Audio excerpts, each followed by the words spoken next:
Bonjour, bienvenue au Golf de Montgriffon. Je vais vous présenter une expérience qui, j'espère, changera votre regard sur la façon de visualiser vos trajectoires. Pour cette expérience, j'ai besoin de deux cobayes et je les remercie de s'être prêtés au jeu, Jocelyn et Oscar. Bonjour. Voyons maintenant la différence de visualisation de ces deux joueurs. Alors, je vais demander à Jocelyn de fixer un point sur la balle, une lettre de la marque de la balle, et je vais le pousser et on va voir s'il résiste. Vas-y. C'est bon. Résiste. On voit en effet qu'il résiste. Évidemment, cette expérience est réalisée sans trucage, sinon ça n'aurait aucun intérêt.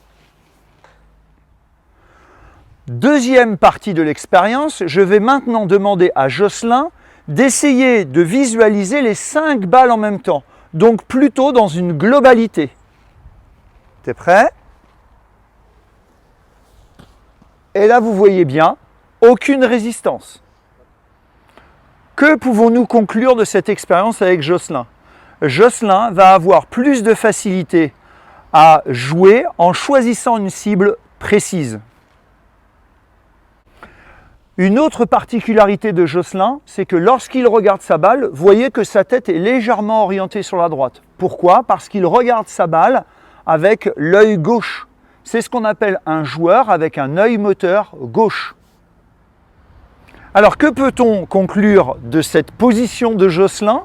Eh bien, c'est que je ne dois absolument pas le contrarier dans sa façon de regarder la balle.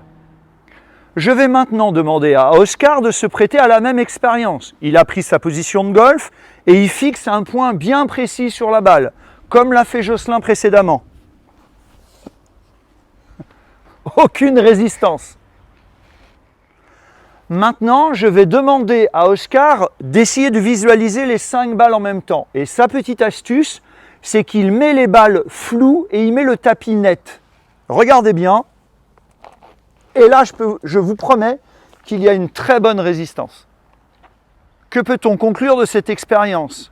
Oscar va être meilleur en visualisant des zones plutôt qu'un point précis. Alors, il existe d'autres expériences qui nous auraient permis d'arriver à la même conclusion.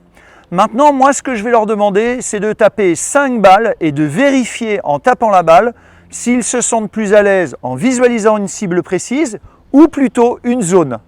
Test à balles réelles.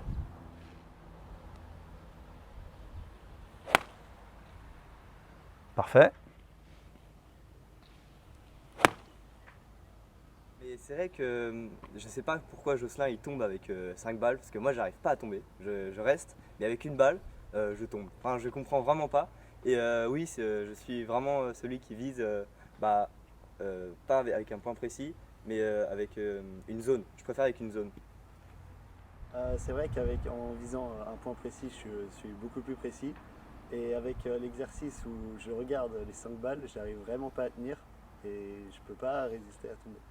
Cette expérience, elle a pour but de vous montrer qu'on peut être différent et il n'y a pas forcément l'un qui est meilleur que l'autre. Soyons tolérants les uns envers les autres, acceptons nos différences. Et en effet, il n'y a eu aucun trucage et ces deux joueurs ont trouvé leur préférence de visualisation. Voilà, j'espère que ça vous aura fait changer votre regard sur la visualisation des trajectoires. À bientôt!